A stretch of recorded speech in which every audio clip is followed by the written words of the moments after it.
What shoppers should know about the spike in egg prices. Utah Bill HB 267 continues to be controversial, and your daily weather forecast coming up with highs, lows, and everything you need to know for the days ahead. You're watching St. George News at 5, brought to you by our studio sponsor, We Win Injury Law. Good afternoon, I'm Monica McLaughlin.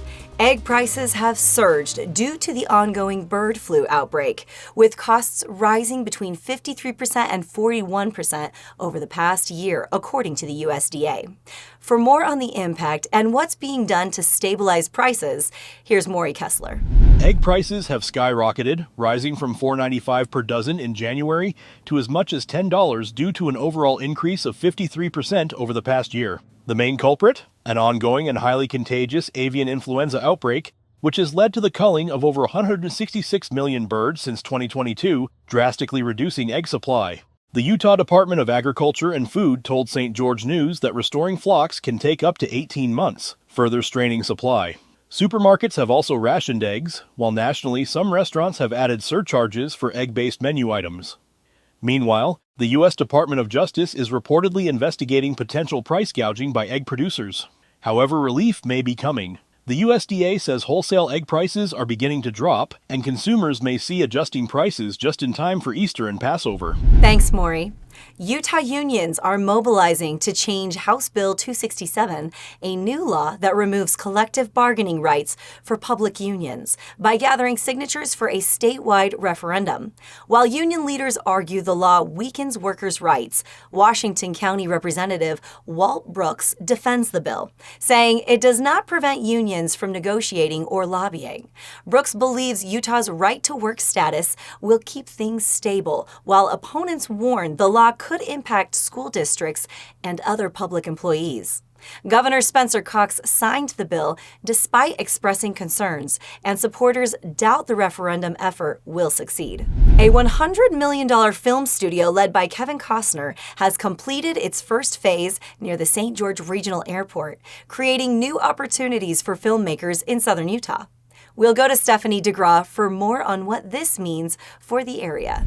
A movie soundstage has risen from the red dirt of southern Utah, tucked away in an area with beautiful vistas near the St. George Airport. Oscar-winning director Kevin Costner said his Territory Pictures studio has completed Phase 1. The studio will be working in that, and it's really, one of the great things that Utah offers so much, and for now to have that studio available, it's just great for filmmakers. It's great for the people that want to enter that business that live in Utah. I just like the whole circle of how it can work. Costner's Utah partner, Brent Burgess, said the location works very well for a soundstage. It has a lot of open space out in this quadrant of town.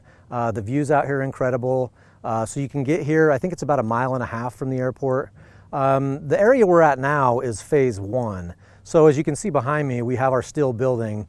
Part of the reason we went still on this was because of the speed of construction.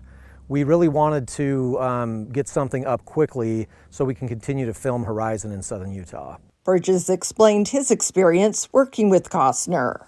Being able to partner with Kevin Costner on a thing like this in southern Utah is anybody's dream, I could imagine.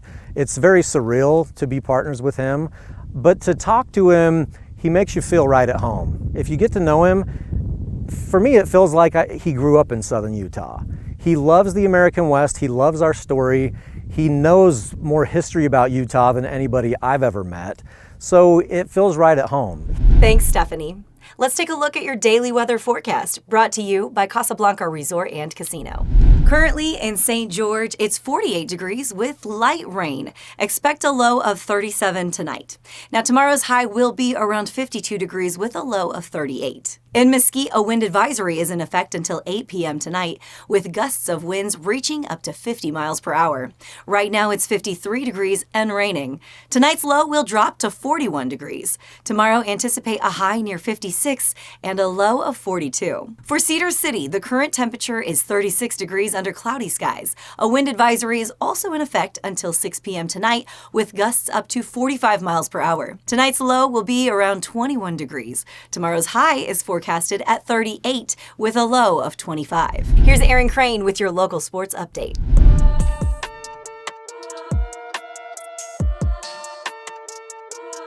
Thanks, Monica. This past week in sports, BYU defeated number 12 Iowa State 96-90 in the Big 12 tournament quarterfinals.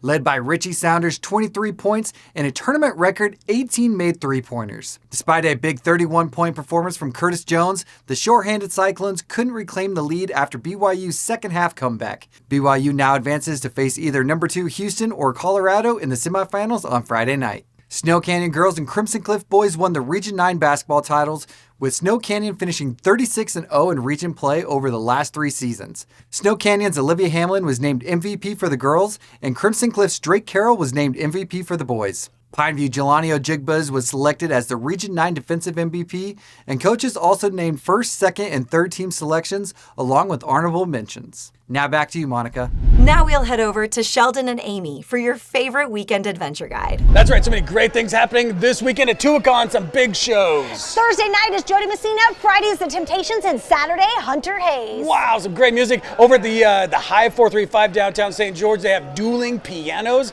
Wild. There's so much going on in Southern Utah. To see the full list, check out our TGIF listing on stgeorgenews.com. Now back to you in the studio. Thank you for watching St. George News at 5. To learn more about our studio sponsor, We Win Injury Law, go to WeWinInjuryLaw.com. I'm Monica McLaughlin with St. George News, your #1 source for local news. This has been St. George News at 5, brought to you by We Win Injury Law.